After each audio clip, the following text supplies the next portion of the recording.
The tilt is real. The tilt is real. This is when the tilt is real. Welcome to another episode of The Tilt is Real Fantasy Podcast. Coming to you live from the chef's table, here are your hosts, James Crease and Juan Pena. Let's go.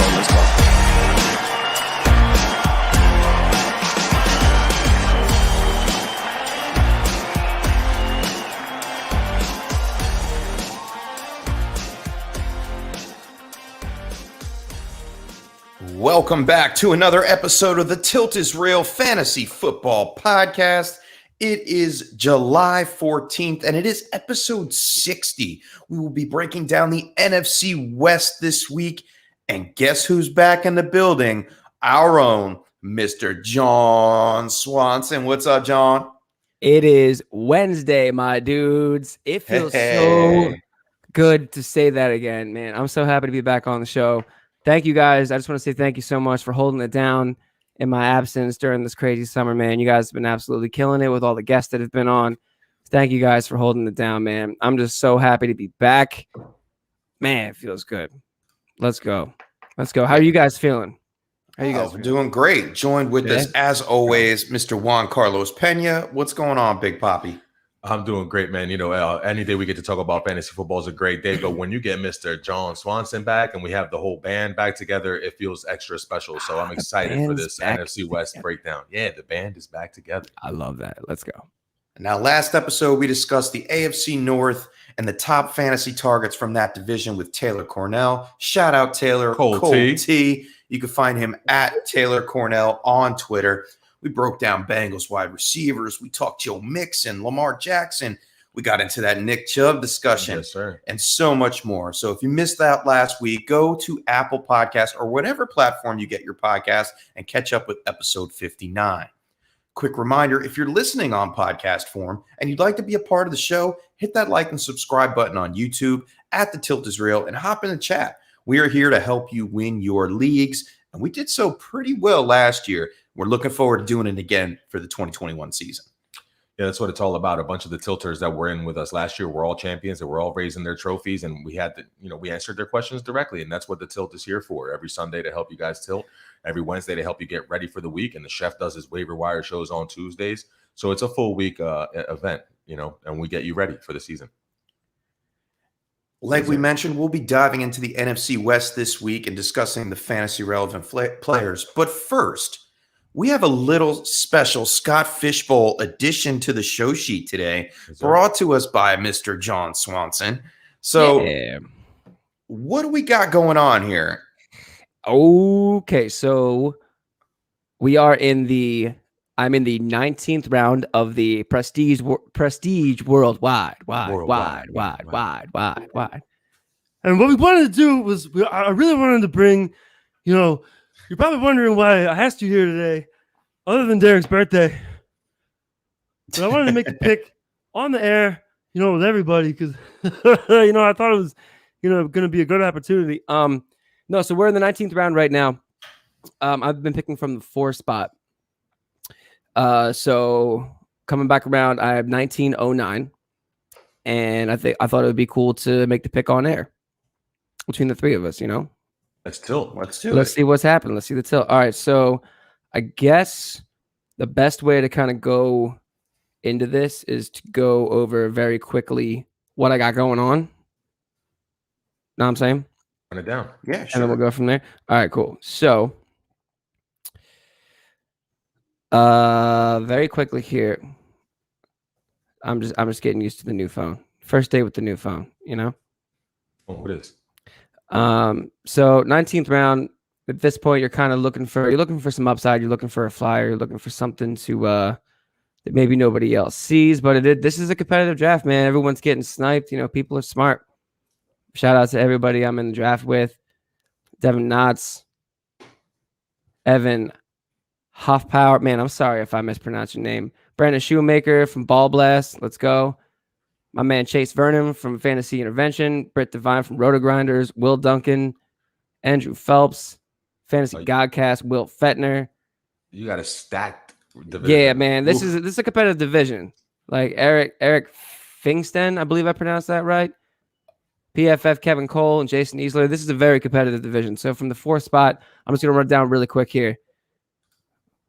I know. I wish I had. Oh, let's go, Chef. My Attaboy. man, pots and pans. All right. So the first pick is very funny because I woke up in a different state of mind after a wedding in Long Island and rushed my my pick. And I gosh. went with Alvin Kamara at the 104, which I would have much rather taken Josh Allen if I had my pick. But I turned back around and grabbed Tannehill and Burrow. Backed that up with CEH to kind of because I usually just go I running like the back. CEH pick. Love that pick. Thank you. At the I 4, stacked Julio Jones with Tannehill. I thought that was a good move. Definitely. Where that was. I love James Robinson. You guys know that I talk on James Robinson. I speak on him. He's just a guy that I really believe in. I love his story. I don't like that pick, but go ahead. I know you don't, but it's one of those things where like this is Scott Fishbowl. It's time to have some fun. Make some picks. Like Take trust your guys. Yeah. Yeah, right. It's never too high to reach for your guy, right? Yes, sir. Brandon Cooks, Tyler Boyd. I stacked him with Burrow. Melvin Gordon was there. I took Tunyon as my first tight end. A little late there, but he can still, make some things happen. Followed by Gallup, Russell Gage, J.D. McKissick. Ferkser is my second tight end. Younghoe Koo.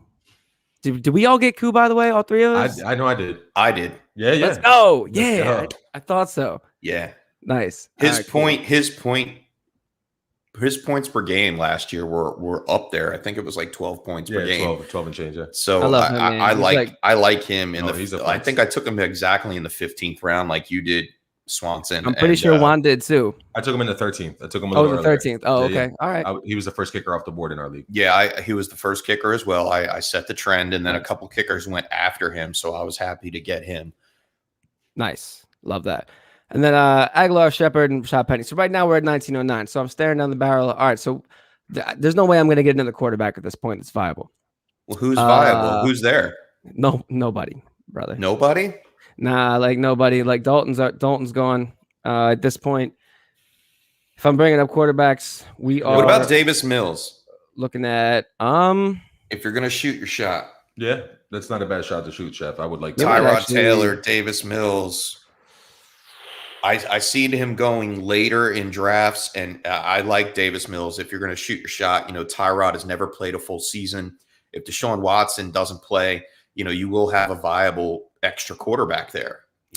Mills, I believe, is gone. Oh, wow.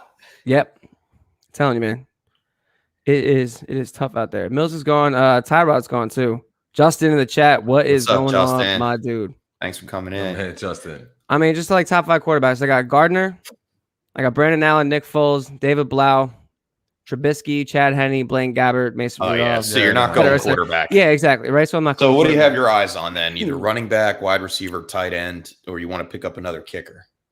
I'm kind of thinking. Pardon me. Just getting off being under the weather. I'm looking at like maybe taking a flyer at running back, possibly with maybe a Boston Scott, maybe a. Man, I'm looking down here. Jeff Wilson probably there. Josh Kelly, Malcolm Brown, Ramondre Stevenson. I got Ramondre Stevenson in the 19th. Yeah, that's not a bad pick there. That late, Chef. It's a guy that it could end up starting. I'm afraid of Boston Scott a little bit because Kenneth Gainwell might end up getting that role in Boston. Scott becomes a cut candidate, so I'm not sure how that's going to shake out at this point of the summer. I'm looking for That Stevenson. scares me off a little bit. But yeah, if you can get it like a Ramondre Stevenson with the upside that he ends up taking that job, you never know. As a goal line back, Uh-huh. I'm thinking like LeGarrette Blount-esque. It could be. It could be. Yeah. Could be. I mean, Could I be. like Damian Harris this year to be the number one, and we'll get into that a little bit later. But, I think Ramondre Stevenson has a little bit of a chance. Javian Hawkins might be a nice little pass catching back. You have in 8 Atlanta. receivers already, so like I would definitely go third tight end, kicker, running back. I was What about kind of thinking CJ Uzomah? tight end too. I was okay. So that was my next thing. Because you have is- Joe Burrow there. Yeah.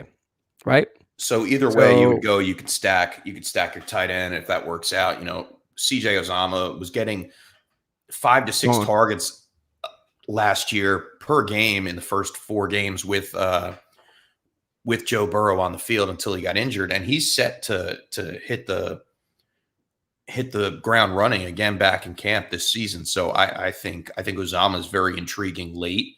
He gone. I'm going to be. Oh, he's gone. Yeah, He I'm going to be gone. writing an Yeah, article him on gone. tight ends that you need to watch during training camp for Ball Blast Nice. this coming Nice, week, nice. and he is one of the guys that I am keeping an eye on, amongst others, of course. I like those picks late. I took Chris Herndon for the same kind of reason, because there's a potential for upside. And anytime you see an offense go from San Francisco, who we'll be talking about in a little bit, and now they're getting their offensive coordinator to be the OC on the Jets, and you have a uber athletic tight end prospect in Chris Herndon, who hasn't lived up to the hype just yet, but is only 26 years old. Like, he could break out. So I took him as a flyer as my third true. tight end. You know what? Spot. I like that. He's right there. I like everything you said. Herndon fan. What about Jacob Hollister? Hollister is not there. Wow. What? No, he is there. Oh, he is there. Yeah. I think he went undrafted in mine. Really? I like Hollister late. I hope my teammates. I like anybody that Josh Allen listening to me, but yeah, I think he's going to beat out Dawson Knox for the job. We talked about that on the AFC East with Jeff Bell. Shout out Jeff Bell. And Knox was there too. Yeah, Knox might be the blocking tight end this year. He really didn't do too much with the targets he got last year. And Hollister played in Wyoming with Josh Allen in college, so I think they have a little bit more of a connection there. I love Wyoming. Let's go, Jacob Hollister. Why not? All right, Jacob Hollister it is. I just love Wyoming. I just think it's a beautiful state. I just think that the Bills are going to be passing the ball a lot more than the Jets are going to be passing the ball. I like Justin here in the chat, and we'll be talking a little bit about Chris Carson in a little while. But let's get that in there real fast. He wants us to rank these three? Yeah, Chris Carson, Swift, Jacobs. I think it's pretty easy. Swift, Jacobs, Carson. Swift, Jacobs, Carson. I would. You could flip-flop the bottom two. You could flip-flop the bottom two. Swift is definitely first. Carson or Jacobs. I'm gonna go with Carson over Jacobs. And the reason being, and we'll get into it a little bit more, is I think they are set to run the ball in Seattle like they have been. You know, Carson is the de facto number one. He doesn't have much competition. We don't know the usage yet for Kenyon Drake in the offense in the Raiders offense. So that's the only standoff point I have with Josh Jacobs. Otherwise, I would put Jacobs ahead of him. It's close between those two. They're in that same range, and that's somewhere between 19 to 23 range as far as running backs go. And you can go either way with it. I'll go Swift, Jacobs, Carson, just simply because of production and the way it's been in the past couple of years. So I like Jacobs. I'm still a Jacobs fan, even though that Drake is there. But it's close between Carson and Jacobs. It is close, but I'm going to go with Juan. I'm going to go Swift, Jacobs, and Carson on that too. I love Swift's strength of schedule, man, too. Yeah, I like everything about it season a little bit. Yeah, I have Swift. I have Swift in my Scott Fish Bowl as well. So I'm hoping for a good production out of Swift this year. I actually have Carson in the Scott Fish. So, so you want to trade? Yeah, right. I would interleague trades. No trades in the Scott Fish Bowl, but let's get into some news and get this ball rolling. It's the weekly reel, presented by the Tilt is Real. It's the weekly reel. Let me hear the news. So, Mr. Swanson, we've changed the way the news has been coming out in the offseason just to bring you up to speed a little bit. And we have some Speak of the Week now. And this week's Speak of the Week is Bears head coach Matt Nagy saying that he wants 20 rushing attempts per game for David Montgomery. Now, depending on what time what the game is, what's happening the last couple of years, and why some of Montgomery's carries, which aren't low, this is Nagy speaking, haven't been quite as high as a lot of guys get into 4-minute mode in the fourth quarter. That's where they can get those extra 4 or 5 carries, which can bump them into the top 5 with 20 rushes a game. That's our goal. Now, the Bears last year, Juan, they lost in the wild card matchup last year against the Saints, 21-9. They're hoping to get a boost this year with the quarterback change. And in turn, will we see Montgomery's rushing get to that 20 rushes a game? Do you think he can hit that mark every game? I'm on the fence about it, to say the least. It's going to have to depend on, because you can't run a 4-minute offense if you're playing from behind. So It's going to have to depend on whether or not they get out to leads and the defense holds up, and whether or not they're going to be fully healthy. Is Akeem Hicks going to be fully healthy the whole year? Khalil Mack, is he going to be not banged up? Are we going to continue to see growth out of Roquan Smith and Eddie Jackson, young playmakers at the second and third level? So if that happens and they gel the team together, keep in mind, Tariq Cohen's coming back. So he's going to eat into some of the work, but maybe he doesn't eat into the carries. So if he's asking for 4 or 5 more carries at the end of the game just to get him to 20, it scares me a little that he might be under 15 most of the time, especially in games where they're playing from behind. So, I mean, it doesn't move the needle for me. It's still coach speak. It's still summer. I want to see it. I want to see how the share plays out in the backfield and how they come out. And, of course, the biggest question, who's the quarterback? Andy Dalton or is it Fields? So that's going to be interesting to see throughout the summer. Yeah, I'm with you there. I think I have a little bit more faith with Montgomery than Tariq Cohen. Tariq Cohen, apparently reports came out of OTAs that he was not 100% after his injury last year. So that will slow things up, giving Montgomery more touches during training camp, perhaps, which is starting in a couple weeks. And Damian Williams is still there. Damn, man. And I like Damian Williams in the fact that he can come in later in the season and be that pass catching back. That's the only thing that scares me for David Montgomery. He did it in Kansas City 2 years ago, and he very well could do it again for the Bears in their playoff push. So, yeah, if Justin Fields takes over at some point during the season, they make it back into the playoffs, we could be seeing Dave Montgomery's production later in the season go down and Damian Williams start to rise. Could be. True. Injury reports. Saquon Barkley said he doesn't have a timetable for return in an appearance on the Rich Eisen show. Now, Barkley, who missed OTAs, declined to say if he'll open training camp on the PUP list or be ready for week 1. Now, just to say it and cut it short, I don't think Barkley will be ready week 1. And if he isn't, then we're looking at Devontae Booker and Corey Clement to start the season for the Giants. Not the look that I want being a Giants fan. No, it's a little bit scary. That's a little bit scary, right, Mr. Swanson? You have experience with Corey Clement. He's not a lead back. No, none of them are. It's just one of those things where it doesn't change where you draft Saquon, though, right? It doesn't for me, Chef, because this injury happened in week 2. Right, of last season. It was the second week of last season. And because the schedule got pushed back a little bit this year, it's going to almost be a calendar year exactly to the date of his injury when the season starts. So usually 9 months, guys can get back. Somebody as explosive and as heavy as Saquon and with all the agility that he has, maybe it takes them a couple extra months to get ready. But the way he looks right now, being July 14th, I feel like by the time the season comes around, he's going to be all systems go, Saquon back in action, and he's still the 102 in everybody's draft. Yeah, we've seen him running on the beach, cutting. He just got cleared for cutting and agility drills. So I think that he will be back and ready to go. But for now, for those people that are drafting and redraft in the beginning of August compared to the end of August, I think you'll be getting Saquon Barkley at a discount. You will. Later in the first round compared to the top 3 or 4 picks where we've seen him go in the past.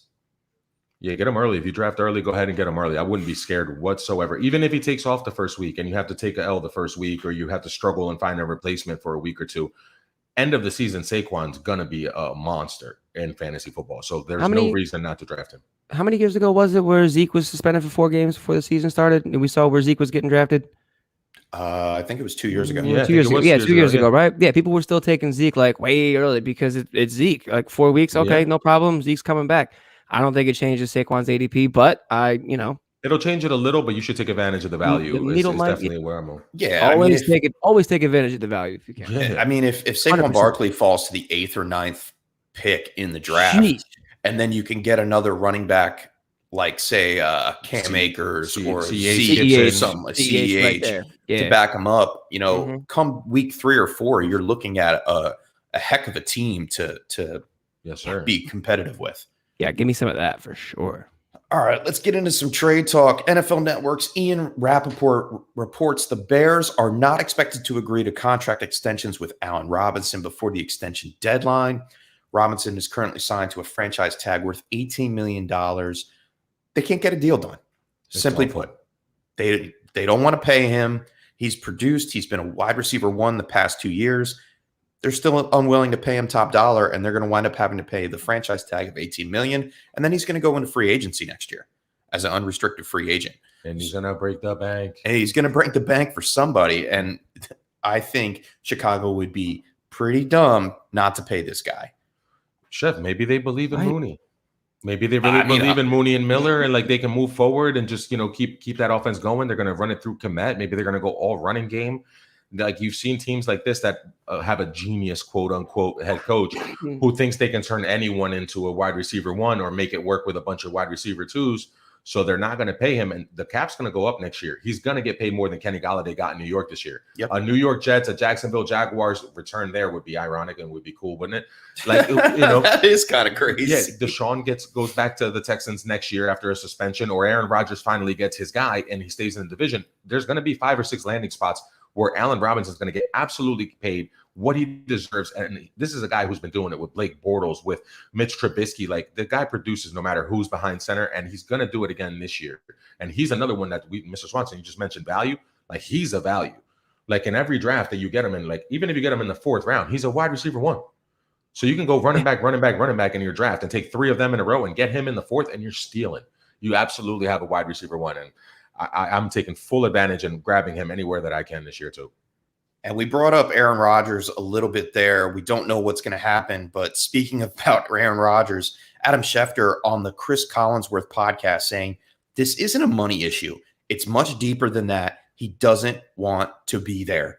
So my meter goes up again. I don't think Aaron Rodgers is playing this season. If they do not trade the man, he will not be playing this year. I think he's done in Green Bay. Done. Mr. Swanson? Where's he going? Denver. Oh, I like that actually. I do like that. That's been the talk. You can't do anything with a guy like that, man. And it's not. It's the poor Packers, like the guy, like give him something.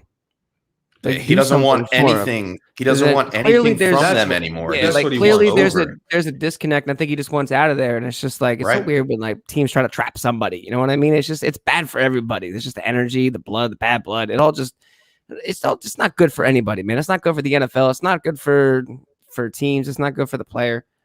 I mean, it's good for us in the offseason to actually have something to talk about. But we're all biting at the bit. We know he's not showing up first week of training camp in 2 weeks from now. Like a good neighbor, Aaron is gone. He don't want to be saved. Don't save him. Like send him to Denver if he wants to go to Denver. Like, if he wants to go somewhere, trade him to Denver. Bring in Teddy Two Gloves, Jordan Love. You moved up to draft him. Start the man. Get Teddy Two Gloves and Von Miller. Or get Teddy Two Gloves and Bradley Chubb. Get Teddy Two Gloves and some draft picks from them, or maybe Surtain, who you just drafted this year, and put him opposite Jair Alexander and have 2 shut down corners. Do something to improve your defense and let the kid you drafted work. Let him eat and let him go. I think if they do go the Jordan Love situation, then we will see a heavy running attack from A.J. Dillon and Aaron Rodgers. And that brings up Justin in the chat wants to know is how much is Adams' value going down right now? It's not going down too much. We see it in the ADP. He's moving down about wide receiver 4, wide receiver 5. It's not really going to change too much. And we talked about that on the NFC North breakdown, where it really doesn't matter. He commands so many targets, and he's one of those guys. Yeah. It's the target share for him. He doesn't really have too much competition on the team either. So he is the de facto number 1 in that offense, no matter what. And it doesn't matter if Jordan Love or Aaron Rodgers is throwing him the ball. He will command the target share that he's seen in the past.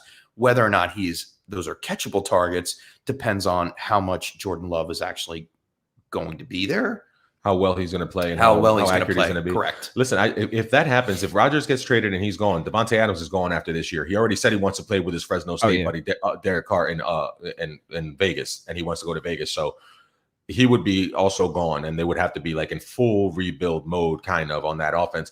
But isn't that what LaFleur wanted to do from the beginning? Like it smells like that's what they wanted to do from the jump. He wanted to have the Derrick Henry type offense. Like they wanted to have the OG Titans offense from a couple years ago where they just feed the rock to the running backs. And now you have the privilege of having Aaron Jones and AJ Dillon to feed the rock to. Like both guys can handle 15 carries. You run the ball 30 times a game, take the pressure off for Jordan Love. You can still have an efficient offense if Aaron Rodgers leaves, as long as what you get back helps your defense and helps your team in the long run. I don't see why you wouldn't make the move. I don't think they'd be doing this if they didn't have Adams and Dillon. Yeah, I don't think they'd be doing it.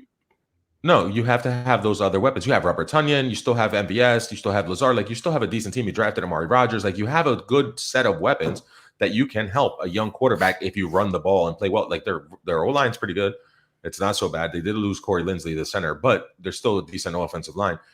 I think they could be okay. And in that division, they can still go 10-7, 11-6, and win that division without Aaron Rodgers. So it's not, I don't think it's as big as everybody's making it out to be. If they lose Rodgers, of course you're losing the MVP, but you can get back enough in return and create enough cap flexibility to go after an Allen Robinson next year, to pay Devontae Adams to stay. Mm-hmm. It helps your team in the long run if you finally get rid of him, and he doesn't want to be there, like you said, Chef. Like, Schefter saying he doesn't want to be there. Everybody's reporting it. You can see it on his face. Like, he just doesn't look like he wants to be there. He's over it. Like, he's done. I meant to say Jones, by the way. I meant to say Jones and Dillon. I meant to say if they didn't have that running back attack. I said Adams and Dillon. But still, Adams is another weapon that wants to do it. Yeah. No, it is. But I mean, just from the running backs, like that old Titans offense where you just feed the rock. And if you didn't have that foundation, I don't think they'd be as strong with trying to get rid of. I don't know, man. Weird situation. Can't wait to see how it plays out, boys. Definitely weird. And I'm sure we'll be talking about it next week a little bit more in depth when we talk to Nate Povote coming in as a guest next week, next Wednesday, 6:30. We're going to be jumping into the AFC West, talking some Denver Broncos. He is a big Denver Broncos fan. Why, I don't know, but I guess he caught that Elway disease back when he was younger. I got the Marino disease. He got bit by the Elway bug, and you can't help it sometimes. Yeah, but let's jump into the NFC West. Keep this train rolling on the tracks. The defenders of the West, watching our pretenders in the West. Don't mess with us, because we in the Wild Wild West.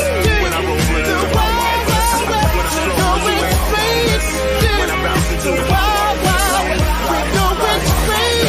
When I roll into the Wild Wild West, we going straight. When I bounce into the Wild Wild West, we going West. Jim West, Desperado. Sorry. Okay, so last year it was a tale of two Wilsons, and we're going to start right here in Seattle. Russ in the first half of the season was QB3, then back half QB14. Now, coming in this year with an ADP of 50 at QB6, which Russ do we get this year? And are we comfortable taking Russ in the 5th round? Chef, you said your strategy this year was going to be to get one of those elite guys. And I think so. And he's one of those that rounds out the elite guys. Like he's without Watson and without Rodgers there. It's him and Herbert outside of that top 5 for me, behind Dak, Lamar Jackson, Kyler Murray, Josh Allen, and Patrick Mahomes. Like he's 6 or 7, depending on how you have him or Herbert. And if those guys are all gone, I'm taking him and making sure I have one of the 7th guys. I'm not chasing drafts, but I am chasing the QB position. And after him, there's a drop-off. I feel like it's significant as far as uncertainty, what they might do, upside, injuries, all kinds of concerns with the guys that are right behind him.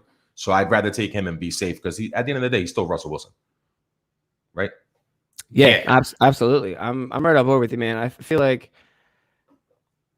current ADP is what, 5th quarterback off the board from right now. From what I gather, it's 6. All right. From what I gather, he's fired up, man. He's ready to go for 2021. And for my money, I'm about it, man. He's got, if he can do what he did in the first 5 games of last season, he's got this season's got what, Colts, Titans, Vikings, 49ers on Thursday night. The 49ers and then the Rams on the Thursday night game. I think in those first 5 games, man, he's going to come out slinging. He's going to set the tone early. And I'm going to say, look for Russ to be more consistent this season. Just like you want, I'm taking him if he's there. 100%.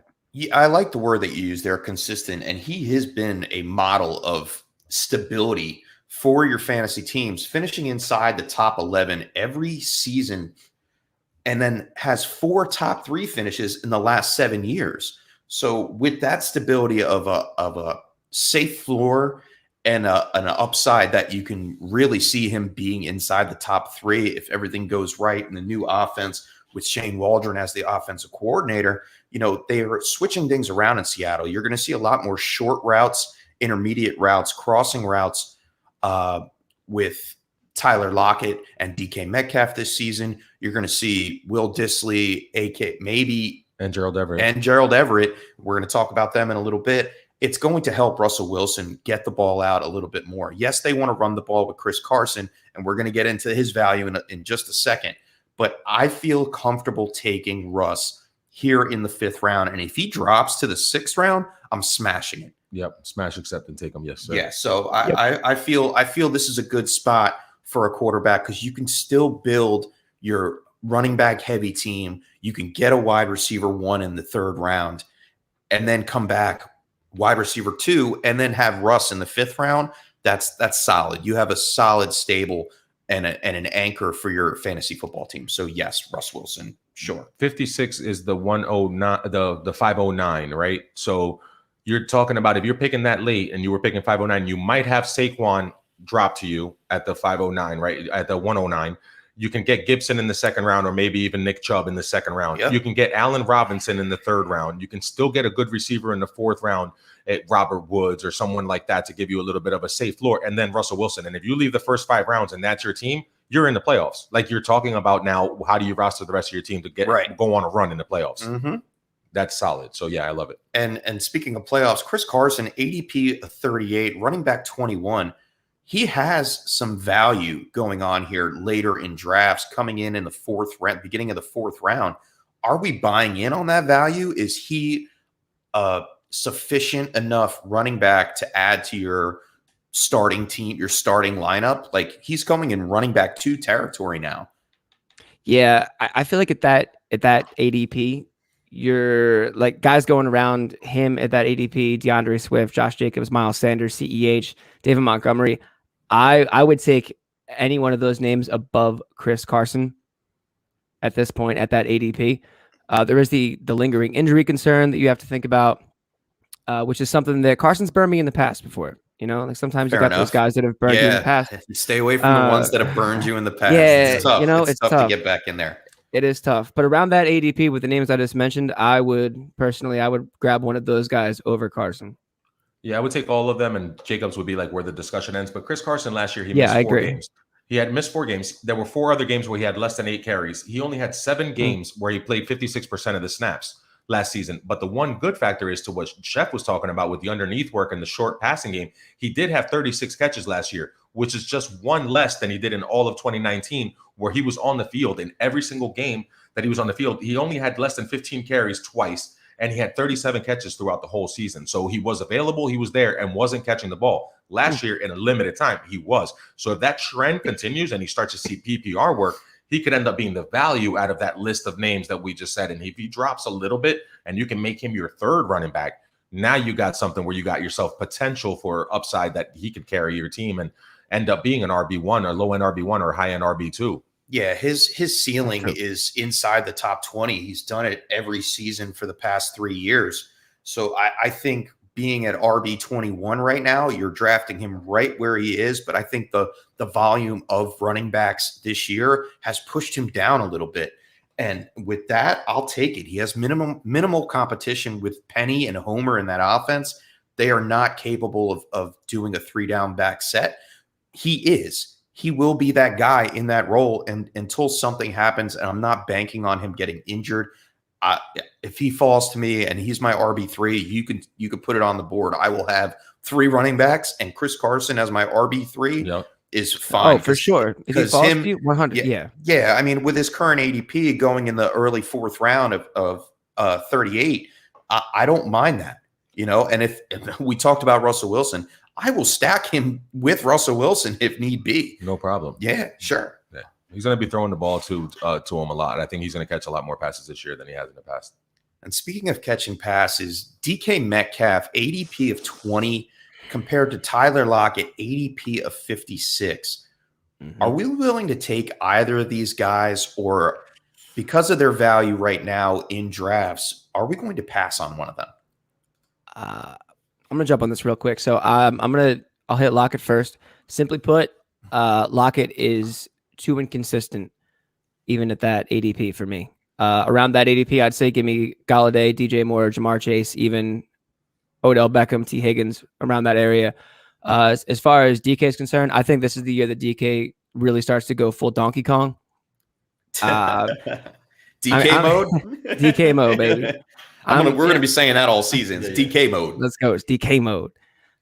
You got to believe in it, man. I'm a believer that wide receivers, especially guys that are as talented and as physically gifted as he is, increase in value.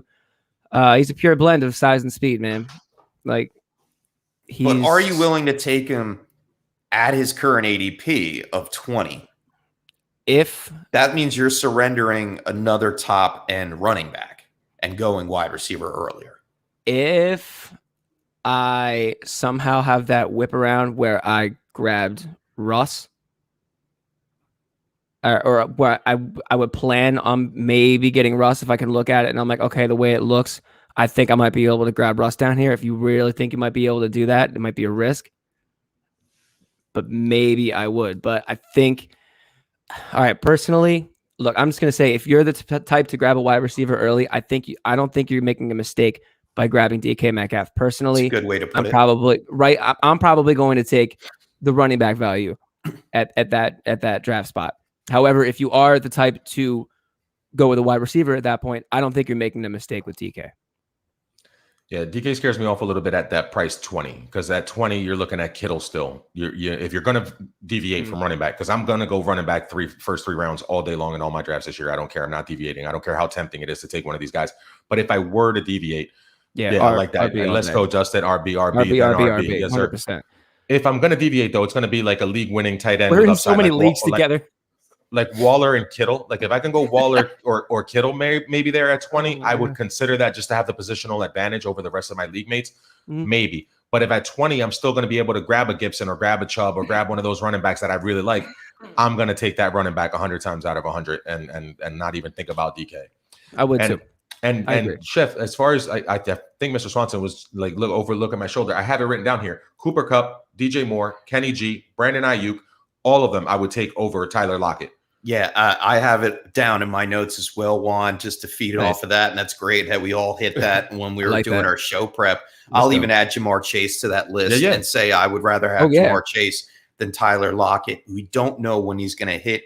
Yes, both of them were top 10 wide receivers last year, but they were boom wide receivers. We saw Tyler Lockett hit a 50-point game Chef, it was 24 catches for 267 yards and 4 touchdowns in the 2 games that he played against the Arizona Cardinals. Right. So you take those games away. You don't know when to start it. Right. So it's not worth, I mean, if he's like one of those guys that you would draft and then trade away as soon as he booms. Right. But the word is out on the street about Tyler Lockett. We don't know when he's going to hit. So to trade him like that, you may not get something back in return. So I would rather go with a guy like Brandon Ayuk, Jamar Chase, and Kenny Golladay. Steady. He's going to be the wide receiver number one target behind Saquon Barkley in the Giants offense.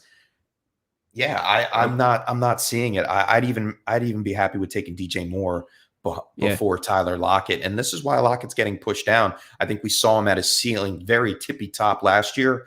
And we're seeing people start to dwindle off of those big games, and Tyler Lockett's coming back down to earth. I'm going to pass on both of them, mainly because DK Metcalf is in that running back range where I'm not going to be taking a wide receiver yet. His price is too high, and Lockett had 7 games with less than 5 catches and compiles stats. And in best ball, he's fantastic. In a redraft season long, he's going to end up hurting you because it could be week 15 that he decides to go away. And if you had a chance to have Cooper Kupp or DJ Moore or Jamar Chase or T. Higgins, one of these guys we mentioned, you'd much rather have one of them in a plus matchup than to have maybe Lockett shows up and maybe he doesn't. Yeah, with the strategy I'm going with this year for redraft purposes, Lockett is not going to be my wide receiver 2 at that range, because that's where I am taking my wide receiver 2. Yes, sir. Moving on to the tight end, Gerald Everett. Gerald Everett, ADP 186, tight end 23. Is he worth a late round snag this year? Coming into the offense, following his offensive coordinator or his offensive coordinator from the Rams, now gets the job in Seattle. Familiar with the playbook, familiar how the tight end is used. I think Gerald Everett is a little bit of a snag, and I don't think it's worth. I think he's worth taking that late in drafts. I think he's a great stash behind your starting tight end. I think he's a great stash because if you start to see him come up, he could just easily be that guy. Yeah, he's uber athletic. He ranks in above the 75th percentile in all those like burst, agility, and all that score as far as tight ends. Like I know he's one of those guys. And in that offense with Russ, like we said, if you're going to take away DK or you're going to take away Lockett, well, the middle of the field is going to be wide open, and nobody throws a better seam ball at the middle than Russell Wilson. So like, there's a chance for him to have explosive plays and have a role in the offense, the short passing game, Chef, that you mentioned. And if you got the OC coming from the Rams, you saw what Tyler Higbee did at the end of the season 2 years ago, and you saw how they try to utilize the tight end. So he's familiar with him. He likes him enough to bring him with him. He's great at his value. Yes, and he's a deep sleeper. Like Everett Higbee, like Higbee's a sleeper. Everett's a deep sleeper. Everett's, like you said, where he is right now, Chef, end of the draft. Before I take a kicker or a defense, I'll stream those. I'll take him and see what happens like in week 1, and I'll figure things out. You know what I mean? And I'll just draft him to have him on my team so I don't have to get him off of waivers when he goes off in week 1. So here's a fun fact for you, fun little stat, actually. Russell Wilson targeted the tight end position last year 127 times. Oof. I have Gerald Everett pegged for almost 80 targets. If he gets that kind of work, he's only going up against Will Dissly. And Will Dissly got supplanted by Greg Olsen last year, and Greg Olsen is older than dirt. Right. So I think Gerald Everett, familiar with the playbook, coming in up against Will Dissly. Disley's going to stay on the line and block. So that leaves Gerald Everett. They don't have a third receiving option in Seattle outside of Gerald Everett, in my eyes. You know, we thought Tamorian Terry was going to be something, but he's gone. Dwayne Eskridge, he's a rookie. You know, why would you put that much faith in a rookie? Yes, he'll be a slot receiver for them, but I think Gerald Everett picks up those slot targets coming in for the tight end position, and he is worth a late round snag. His price is perfect. That's me. That's my strategy. I'm not reaching for a tight end outside of those top 3. So if I pass on tight end and I end up with Higbee, let's say in the 12th or 13th round, then I'll take Everett as another flyer just in case. Like I did a lot of leagues last year with Robert Tonyan. I took him as my second tight end really, really late, or I picked him up week 1 off of waivers just to see what happens with Robert Tonyan. So if you can do that with Everett, there is upside there. So he's worth a stash for sure, Chef. And we talked about Higbee. Let's move into the Rams with Matthew Stafford. ADP at 89. He's QB 12. What's our take for Stafford this year on the Rams? And is he worth his current draft price, QB 12, ADP at 89? So what is that? The 7th round, 8th round? 8th round. 7th, 8th, yeah. 805. Man, I love Matthew Stafford. I love a guy that he's fierce, man. He's always he's such a coming strong from the guy that used to love Jared Goff too, right? Yeah. Listen, he's like McVay. I think he's just a fan of McVay. Time heals all things. We make mistakes, we make adjustments, we get some things right, we get some things wrong. I'm sorry. I'm finally competitive. I did that to myself. I'm finally competitive in the Dirty Dynasty for the first time in 4 years, 3 years, 20 years, however long we've been doing it. Anyway, Matthew Stafford, Sean McVay, let's go. I have my eyes on Stafford at his ADP all over the place. 2 top wide receivers with great pass catching talent and more talent at running back and tight end. Look, he's going to get a huge bump with passing attempts too. Give me over 4,000 yards, 4,500 yards and above average for passing touchdowns at the end of the season, man. I love me some Matthew Stafford. I can't wait to see what Sean McVay does with Stafford. At that price tag of 805, if he's one of those guys, I'm not reaching up to grab Hurts at the 8th quarterback. I'm not reaching up to get Brady as the 8th or 9th quarterback. Right. When I can get Stafford a round later or maybe 2 rounds later. Like out of those guys, out of that group, who's most likely to throw for 5,000 yards? Oh, I know, the guy that's already thrown for 5,000 yards. The guy that's already, You know what I mean? So yes, he gives me the most upside out of that tier, of that next tier of quarterbacks, and the least amount of questions, because I feel like it's going to be a rather safe offense. A lot of running the ball. That's probably a good word. Safe, right? Safe. And then a lot of safe throws to Cooper Kupp and Robert Woods, who aren't burners. They're not going to be trying to take the top off. He's not going to be taking a bunch of chances. He's going to be playing pretty well, and he's got a great defense, plus situations, turnovers, chances for touchdowns. The sky's the limit for what Matthew Stafford can do, especially at that ADP. I love it all day. Yeah, you nailed it on the head, guys. I don't even have to really chime in here. Like Juan said, if I'm not taking one of those Jalen Hurts, Brady guys, like that's my limit. Like Herbert is my limit as far as Herbert, Russell Wilson. That's it. That's the cutoff there. If I don't get one of those guys, the top 7 guys, I'm going to probably pass on Jalen Hurts, depending on the format, of course. But Matthew Stafford is one of those guys that I am willing to take. Juan perfectly said, safe.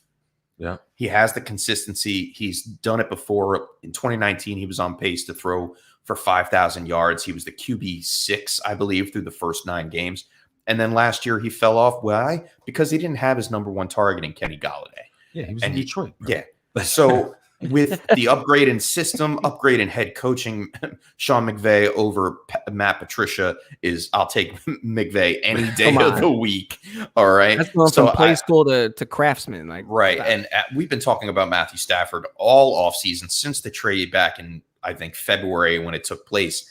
And I'm excited and anxious to see what Matthew Stafford can really do in a fully loaded offense. So, yeah, I'm on board with Matthew Stafford, especially at that draft price. And speaking of a fully loaded offense, talking about wide receivers, Woods at his ADP at 43 makes him wide receiver 17. Kupp's ADP is 55, wide receiver 21. I don't know about you guys, but if those guys are there, I will take any one of those guys if I can get them. Just like we said, the volume's going to be there. Opportunity is king. He's not going to be like airing it out and doing a bunch of crazy stuff. I think it's the opportunity is king. Give me that opportunity with either Kupp or Woods at that ADP. Well, I mean, it goes along with what Juan said about Stafford. You guys know I am team Robert Woods. He is a favorite of mine. But we are drafting him right where his consistency level is. He's always been that wide receiver 15 or more for the past 3 years. But he has solid production, so why not? You can't rule him out. So you're drafting him as a solid contributor week to week. He is not one of those boom guys. You won't see him go out there and have 3 touchdowns in a game and 150 receiving yards. He's not that guy, but he gives you a solid 15 to 18 fantasy points per week that you can rely on week to week. Cooper Kupp, huge. He fell off last year. Only had 3 touchdowns. They were almost equal in target share and in receptions and in yardage. The only thing that put Woods over him was the extra rushing upside of the touchdowns, which we may not see this year. So I don't think Woods is a value. I think Cooper Kupp is the value here, going at wide receiver 21 at ADP a full round later. So I don't have a problem taking either or, but I would probably take Woods for the solid floor that I can rely on. You take Woods, and my reasoning behind it is I want either one of these 2 guys. I don't mind if either one is my wide receiver 2. So I'm hunting for an Allen Robinson type to be my 1, and then one of these guys to be my 2, so that week in and week out I have a solid safe floor for my receiving core, and I was still allowed to go running back in the first 3 rounds. These are the guys that I'm targeting in rounds 4, 5, and 6 if I can get them there. 4 or 5 as my second wide receiver. Both of them. I love them both. And you're right, Chef. Yep. The value on Kupp is probably a little bit better than Woods because he's going a few spots behind him. And I think those 3 touchdowns that he caught last year will go up. I could see him getting at least 6 or 7 touchdowns because we saw Jared Goff just miss him on some open post routes that he pulled off. And I think with Stafford coming in, he's able to hit that post route a little bit better than Goff would. Obviously, Goff sucked throwing the ball long. Well, when he was doing well, Goff in like 2018, 2019, he's throwing the ball. It was to Cooper Kupp, and he was getting a lot of deep looks, and he was, having those monster games. He had 200-yard games a couple times where he blew up, and he had yards after catch. He's great at that. So there's a chance for him to have some upside too. So that's what makes me excited. And like I said, out of that tier of guys that it's going around low-end wide receiver 2 range, I'm very happy if I leave a draft with Cooper Kupp as my second wide receiver. Yeah. Sure. All right. Moving on to the running back room. We have Cam Akers and Darrell Henderson. ADP of 15, running back 11, Cam Akers. Is the price just getting astronomical for Cam Akers this season? Yeah. We only saw him really produce in 2 games, one of which being the New England Patriots. He had a heck of a game, wound up being, I believe, the running back 1 on that week. Week 14, I believe it was last year, where he ran for like 170 yards, had two touchdowns or whatever, and just desecrated the New England defense. Is that enough of a sample size to get that price of running back 11 this season? Do you think his ADP too high? Do you think it's just too high because he's a starting running back? Like, do you think maybe that's just what it is? Like, look, if you're the guy that drafted Kelsey first or a wide receiver first, I still think you might be able to find some gold in Akers if you take him as your first running back, because I do see the talent there. But I do agree. I feel like it is a little rich, man. Chef, I'll play a little game with you. ahead. Akers or Gibson? Akers. Already surprising me. Akers or Eckler? Akers. Wow. Akers or Aaron Jones? I have them neck and neck in my rankings, and I have Akers one spot ahead of him. Wow. So so the chef, that's where the opinion is. He's my running back 9 this year, right There now. you go. See, look, he's got him at 9. I probably have him at like 13. I would take Gibson over him. I just believe 13. Yeah, I would take. Oh wow. But Okay. I would like take his Gibson, Eckler, and Aaron Jones ADP. over. I You like like his it, ADP where he is right now, and I don't think the price is too high on Akers. Reason being, ADP 15. So if I'm taking a running back at the back half of the draft, I am coming right back around and taking one of those guys that you just mentioned or Akers first. I think Akers has the upside of a stable, safe offense. He's going to be that first running back in that. I don't think it's whoever has the hot hand like we saw last year with McVay's offense. It's Cam Akers' backfield. He is a 3-down back. And as far as Darrell Henderson goes, as far as a handcuff or standalone value, I am off of Henderson unless I am the Cam Akers owner. See, Yeah, I agree. See, I feel like Henderson, there's a little bit to be stated about that because last year Akers had 14 catches or targets and Henderson had 24. Like, so I know Henderson outpaced him there. He fits the mold of Javid Best, Joique Bell. You know what I mean? Theo Riddick. Right. Reggie. Yeah. Oh, Bush. man, you just put in Theo Riddick and I'm off now. All those guys had at least 53 catches while they were playing with Matthew Stafford, including Reggie Bush. And was it Reggie Bush and Joique Bell in the same year? Yeah, same year. Same year, both in 2013. One of them had 54, the other one had 53 catches. So that's 107 targets to the running back or catches from the running back position. If you're going to get 100 catches out of that position on the Rams, chances are Henderson's going to get 60 of them. That just by the way their percentages break out. And if you get 60 catches, you're J.D. McKissick, you're Nyheim Hines, you're a low-end RB2. Fair enough. So he eats in where they might both end up getting enough of the work to make them relevant. So I'll take a flyer on Henderson being one of those guys later. Right. And it limits Akers. Akers isn't going to be Todd Gurley. That's why people are drafting him so high, because he could be Todd Gurley in that offense. But I don't think the pass catching work is going to be there for him to be Todd Gurley. So it ends up leaving him, for me, somewhere 9 through 14 range, somewhere in there. It's Let me ask you guys this. It's an interesting debate real fast, because when we saw Akers come in last year, he obviously he was injured for the first half of the season, but when he came in, Darrell Henderson's snap share went below 30%. And he was healthy.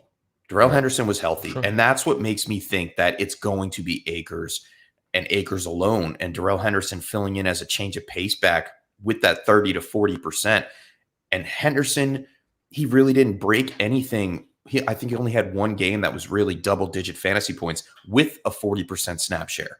So if he's not getting those snaps in the offense, then he's not going to be relevant for fantasy. And that's what scares me a little bit. 13th round, Darrell Henderson, or maybe a Damian Harris. Is Damian Harris? I don't know. He's going higher. I think Damian Harris. Yeah, definitely I would Damian have to Harris put it over in- him. yeah. I would take Damian Harris over him, but he's in my tier of I want to have these guys. I want to have James White. I want to have Giovanni Bernard. I want to have Tevin Coleman. I want to have him. I want to have Nyheim Hines. I want to have Tariq Cohen. I want those pass catching backs at value round 9 or later to supplement my top 3 running back heavy rotation. Like that's where I'm trying to go. So we're saying Darrell Henderson or Tevin Coleman. Right today, Tevin Coleman. But I think by the end of when it's done, it's going to be Michael Carter. But go Darrell ahead. Henderson or Marlon Mack? Darrell Henderson. Darrell Henderson. Darrell Henderson, or we'll just throw it, since it's a flex option, Elijah Moore, Russell Gage. Oh, Elijah Moore. Not Russell Gage. Elijah Moore. Upside. Flex? Oh. yeah, I mean, it is a flex at that It point. is. At that point, you're flexing, yes. Yeah. Yeah, I I mean, guess and you're then right. you have the upside of Cam Akers. If he does go down for any particular reason, then He will. Darrell be- Henderson is the de facto number 1 running back in that system all over again. And then you see his stock skyrocket. That's so what- I like what you're saying, Juan. I'm not afraid to take him, especially if I'm the Cam Akers owner, Right. as a handcuff, because then he does fill that mold of a low end RB2 at worst. See, like that's why I put him at the top of that little list, because if anything happens to Fournette or Rojo, the other one steps up. It's not Giovanni Bernard. If anything happens to David Montgomery, it's Damian Williams. It's not Tariq Cohen. So like, and Marlon Mack fills in for Jonathan Taylor, not Nyheim Hines. So Darrell Henderson is the de facto pass catching back and would also be the ideal handcuff. So it puts him a little bit above the rest of those guys. I like when it. you're ranking them down. Fair enough. Real quick All right. before we move on. Yeah, go ahead. Chef. Cam Akers or Najee? Cam Akers. What? Juan, Cam Akers or Najee? Cam Akers. Okay. The Steelers O-line scares the crap out of me. I can't. Yeah, no, I figured that would probably. I like the opportunity. I like the opportunity for Harris, but Yeah. I think Cam Akers is going to have at least 200 touches myself. Najee's at the So- top of like if somebody messes around and lets me get him as my third guy, I'll take him. Like that's where Right. I'm Okay. at with I just it. wanted Yeah, to run it by. See what happens. I'm a little sketchy about rookie running backs. You know, we saw all these running backs last year come out, and they start out really slow at the beginning, with the exception of James Robinson, who blew up early. CEH had a good couple games in the first part of the season. Then he fell off a little bit. I'm a little nervous to say that I'm going to put full confidence in as an RB2 for Najee Harris to be carrying the weight of my fantasy team, especially with the Steelers' offensive line. Like, That's what does it. it's really scary. And their defense isn't great either. They're going to might be in like 4 wide receiver sets and throwing the ball all the time. So, all right. So the last guy we want to talk about here in this offense is Tyler Higbee. Real fast. I mean, we touched on him a little bit. He is a sleeper. With Everett off the roster this year, do we have more faith that Higbee could step up into the top group of tight ends? Or is he going to stay around where we're drafting him at a tight end 16, ADP? I think he has the 144? potential. I think he has the potential to step up, and especially around that ADP. If you're looking at Gesicki or Jonu's in a weird timeshare now, like give me Higbee all day. Give me anybody with McVay, man. And Stafford, let's go. I like the McVay thing. The only thing that scares me off is that last year he only had 5 touchdowns. 3 were against the Eagles in week 2. So, like, again, he compiled a little bit. You know what I mean? So, for tight end, outside of that top 3 or 4, you're looking for touchdowns. You're looking for the opportunity for maybe some targets. Like, yes, he has that. So, I'll pay the price that he's at right now and let him be my tight end with a Gerald Everett as backup. And I'll stream tight end because, you know, you're going to get lucky at tight end. Maybe you take Anthony Ferguson, maybe you like somebody else. Like, you're going to have to take a flyer on tight end if you don't take one of those top 3 guys, or you're reaching too early for Hawkinson and Andrews and those guys. So I like Higbee, his value where it is right now as a sleeper. So maybe he gets back to that form where he finished like blazing fire.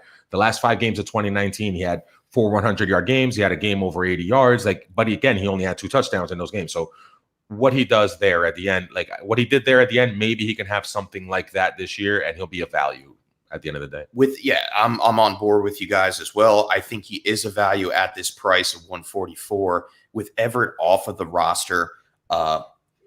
It just makes sense. He was tight end 8 in 2019. Juan, you said in 2019 he was tight end 8 with Everett on the roster there.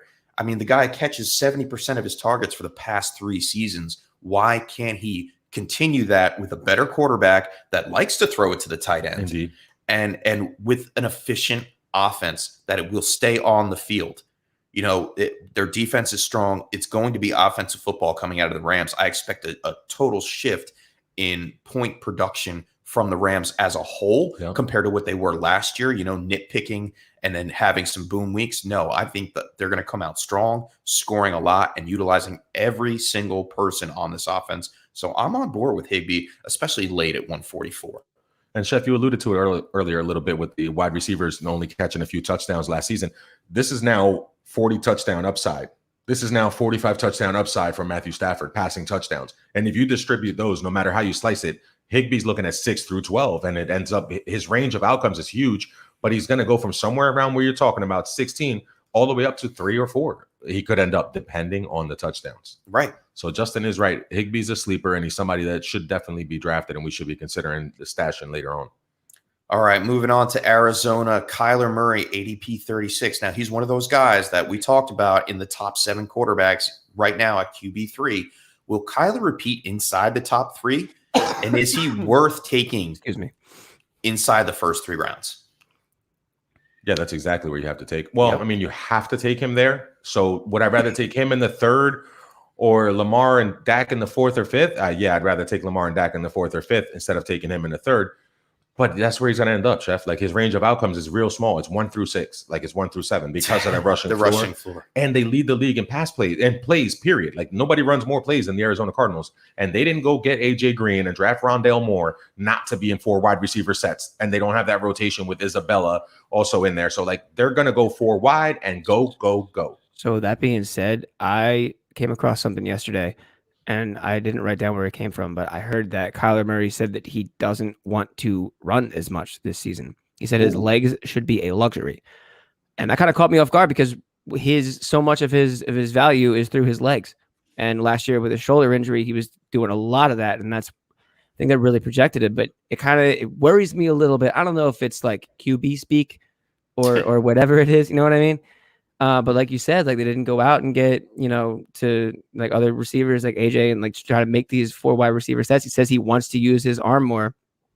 I think I would take Dak over Kyler. Just because of what I was reading with that, it just kind of spooked me out a little bit. I mean, if he falls into the 4th round, I don't have a problem taking him as my ride or die, my set it or forget it.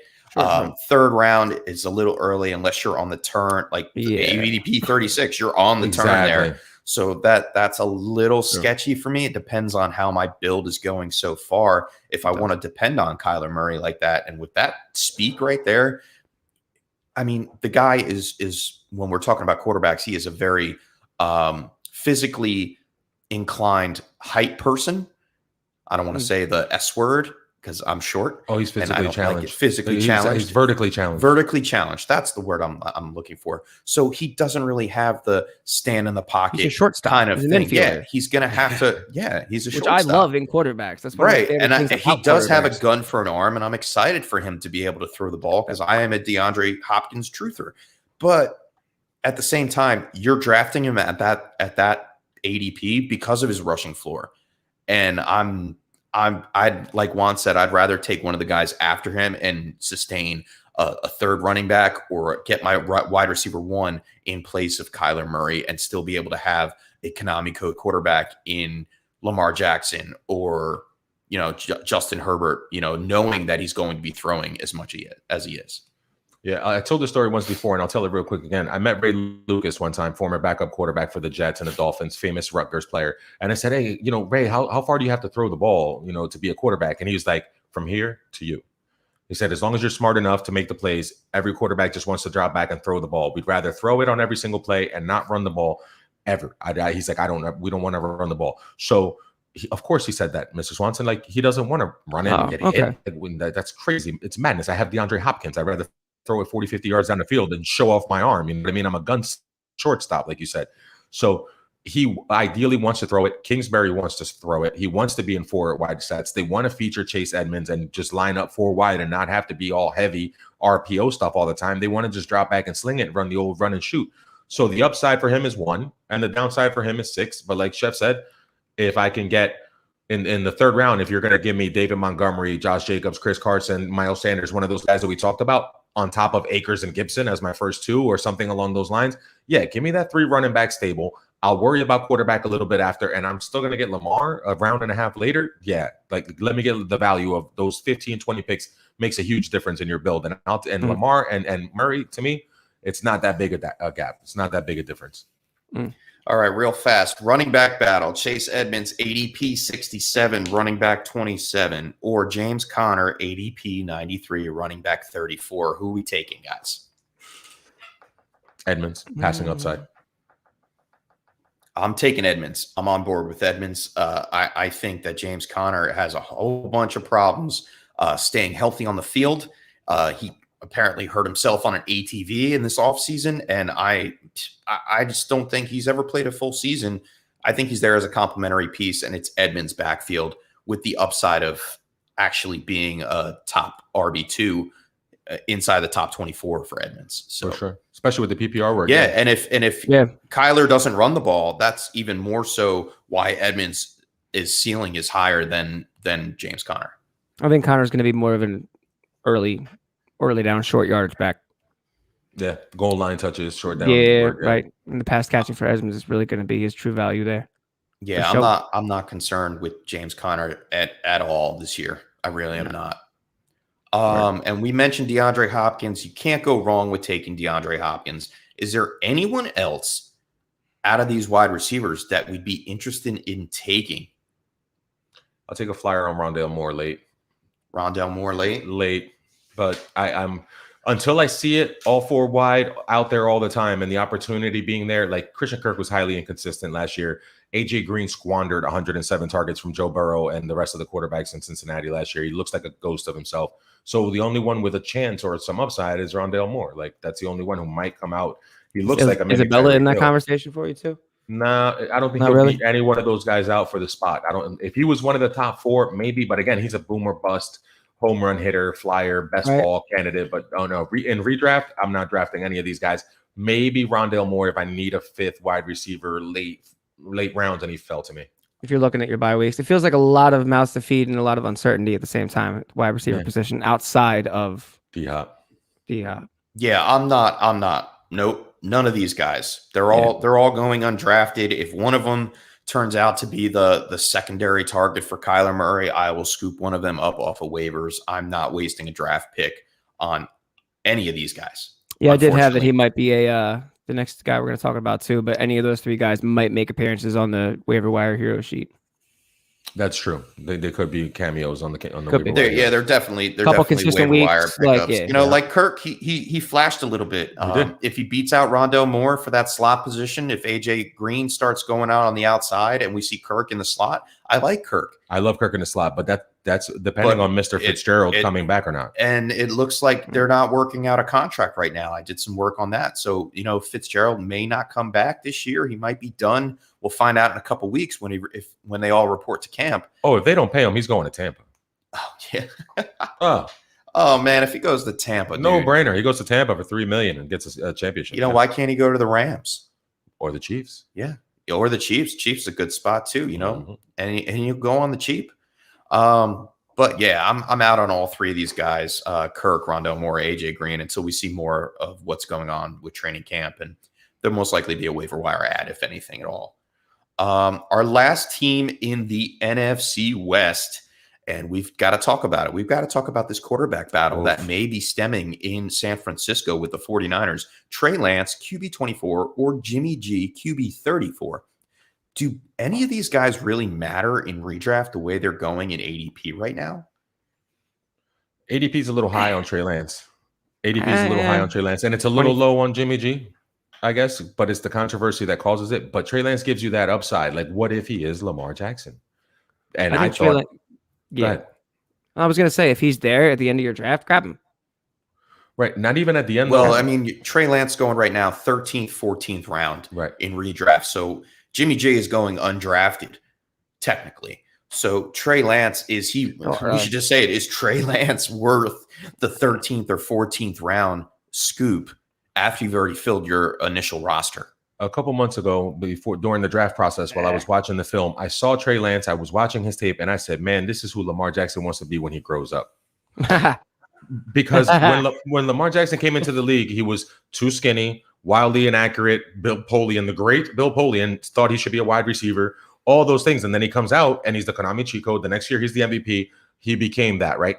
I think Trey Lance has all of those types of traits, and he's already bulky. He's already big. He's already strong. He's already loved by Shanahan, who's a very big stickler on football IQ, football acumen, learning and making reads. Yeah, he didn't push the ball down the field in college, but it's because they didn't ask him to. The offense was made to be the first read is short. The first read is to the running back. The second read is to the tight end. That was his offense. And guess what the 49ers do? Short passing game, slants, the crossers to George Kittle, dump offs to the running back. He's built for that offense, and he's built to play in the NFL. So if I'm going to take a flyer in the 13th round, I ask you again, are you taking Giovanni Bernard or are you taking Trey Lance? I'm taking Trey Lance, man. Because what if he is? Yeah, and that's the perfect scenario. Like, even if Jimmy G starts the season, by the 6th week, they have their bye week, we could see Trey Lance coming in and taking over at some point. And if he does that, you'll either be able to play him or trade him. Big trade value. And I think he's already got the playbook down according to reports coming out of OTAs. So I am on Trey Lance. I've liked him. He was probably one of my favorite rookie quarterbacks to film watch to film grind on, and he is accurate. All right. He does not make a lot of mistakes. His interceptions report coming out of college was very, very minuscule. So I am very much on board with Trey Lance, especially at the price in the 13th or 14th round. And I am saying goodbye to Jimmy G. He's an easy second round draft. I mean, they bought him for a second round draft pick. Jimmy G. They can easily just sit him on there and be a backup compared to a Nick Mullins last year or anything like that. They have Jimmy G. Real quick. Trey Lance or Justin Fields? This year one? Trey Lance. Ooh. I'm taking Trey Lance in any scenario that you put him against. Outside of, and in fantasy, I'll take him over Trevor Lawrence. I'm just saying in football in general, Trevor Lawrence will probably be better, but I'm not taking anybody over Trevor Lawrence. It depends on where you're getting Justin Fields. I really don't know his draft. Think about the top. Think about the builds right behind him. They're really back to back. 171, 171, 172. Think about the builds of the offense. The 49ers is kind of like the Ravens. They want to run the ball 500-600 times a season. They want to keep the passing game short. They want to keep it simple. So Trey Lance's ceiling is Lamar Jackson. Jimmy G's ceiling is Kirk Cousins. So, Fair enough. Baker Mayfield. Fair enough. Sure, you're going to be a top 15 maybe. If you have a good season, you can crack the top 10, finish 9th or something. But do you have QB1 potential? No. So in the 13th round of drafts, Trey Lance, Justin Fields offer you QB1 potential. Top 5 either QB one potential. Is fine with me. Love the value. If I was looking at both of them, maybe Trey Lance. Yeah, I just like the accumulation of weapons there. I like Allen Robinson more as the one piece, but the fact that you have Kittle, Ayuk, Deebo Samuel, and the running game, give me that. And that offensive line with Trent Williams. Good Lord. Yes. And we talked about the running. You just mentioned the running game. Running back conundrum. Mostert ADP is 70, going at running back 29. Trey Sermon ADP of 106. Running back 37. Now, we're not going to talk about the other guys in this running back room because the Wayne Gallman, JaMychal Hasty, and Jeff Wilson all come behind Mostert and Trey Sermon as far as ADP goes and who's going undrafted. Those guys are going undrafted. I don't have to worry about those guys right now. But Mostert and Trey Sermon are very intriguing in the fact that, Shanahan came out and said we were going to run the ball 500 times. Now, there's going to be an obvious split at some point. Who are we taking here? I think Trey Sermon is the value here. I think, look, if Mostert's healthy all season long, he's a green light all day long. But around his ADP, because he is made of glass, I'm taking Etienne, I'm taking Javonte at that ADP. If those guys are gone, I guess maybe I'll take Mostert because I don't want Harris or Fournette at that ADP. But Trey Sermon at his value, ADP 106, running back 37. Like I said, Mostert is made of glass. Wilson doesn't have the Jew cut moves. Gallman is Gallman. I think Sermon at that draft capital could be a sneaky stash to hang on to. Yeah, I love the body of work of Trey Sermon. I love the way he's built. Like, he's built for the NFL. He's built for an offense like that to be able to carry the ball 20 times a game. And like the chef mentioned, that goal of 500, no matter how you slice that, that's probably about 200 apiece for Raheem Mostert and 200 for Trey Sermon. Yep. And Sermon's going to be the bigger yards per carry guy on a consistent basis, while Raheem Mostert's your home run hitter because of the flat out speed. But like you said, he's barely on the field. He's injured a lot of the time. And if Jeffrey Wilson hadn't gone down to injury, Raheem Mostert would be at the top of my list of running backs that might get cut this year. Wow. At 29 years old, owed $6 or $7 million. They have the stable of running backs. Like you said, even Elijah Mitchell, who they drafted, like behind JaMychal Hasty and behind Jeffrey Wilson, behind Trey Sermon, you would still have a good young stable of running backs where you don't really need Mostert.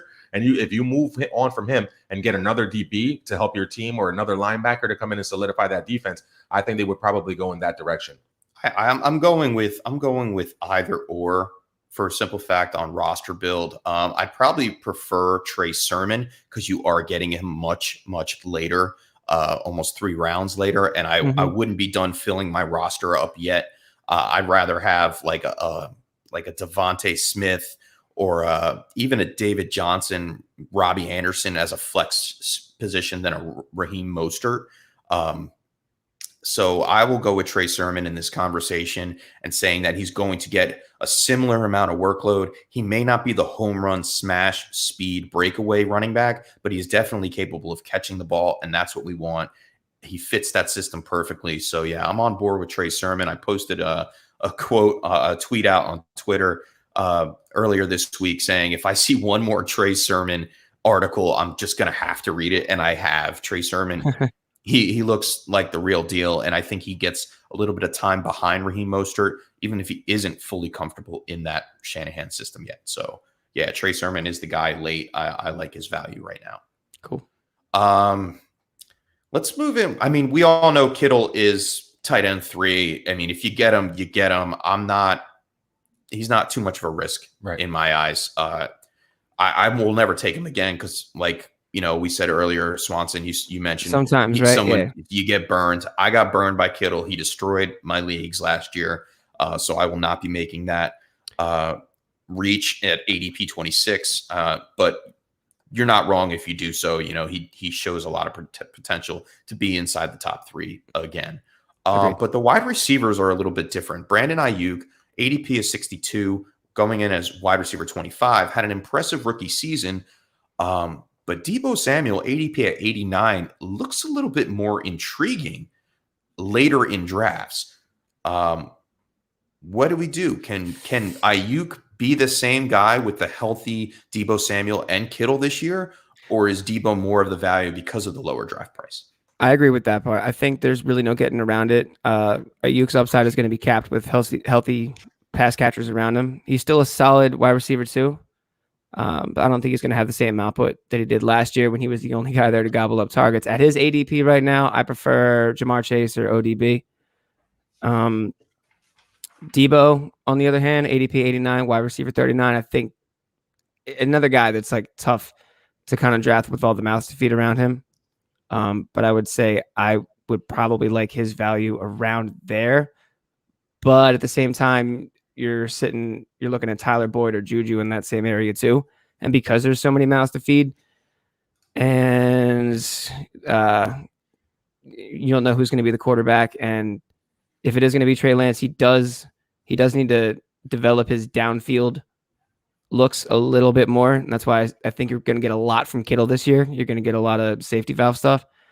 So either of these guys, honestly, I might be staying away from them. And I might grab, like I said, ODB or Jamar Chase around Ayuk's ADP, or Tyler Boyd or Juju around Deebo's ADP. So you're out because of the players around the similar ADP. Yeah, it's too murky for me. I think. I'll jump on board with that and bring it full circle. Like we started with the Seattle Seahawks, I would take Russell Wilson at 62 overall rather than take Brandon Ayuk at 63. I mean, if Russell's there. Ayuk is out, and we talked about Jamar Chase. I'll take Jamar Chase's upside more than Brandon Ayuk's. And I noticed a little simple fact here. All right, Ayuk finished last year wide receiver 35. He's going at wide receiver 25 right now, so he's being drafted at his ceiling. I am not doing that unless I'm playing in ESPN, where ESPN he's ranked right now wide receiver 34. Which is more around where he finished last year. I'm not reaching on Ayuk. I think it's a reach, and it shouldn't be. I think Deebo comes in a little bit less of a value and could be more sufficient with a healthier Jimmy Garoppolo or Trey Lance throwing him the ball. So I think Deebo as a value, and I am off of Ayuk because of current draft position. Yeah, Deebo's the value. I love Ayuk because he has the arms of a pterodactyl. So I know his catch radius is ridiculous, and he's going to be able to go and get everything. And Chef, he finished 35, but that was at the end of the last season. The end of what happened? What? Oh, he was freezing. No, he was doing a pterodactyl. Oh, it's a bad pterodactyl. My son, when he screams, sounds like a pterodactyl. So that's a lot better than mine. Ayuk finished 35, but it was because of the missed time, throughout the season. I think in points per game, he was probably a little bit higher. And depending on how that offense flows, he could be more efficient and have a better season. All that said, I agree with you guys. I would take, T. Higgins, DJ Moore, anyone who's in that range. I would rather have one of those guys over Ayuk there. And then Deebo, where he's going in the 8th or 9th round there, in the 807, I guess the spot that he's going, I probably would take Juju over Deebo.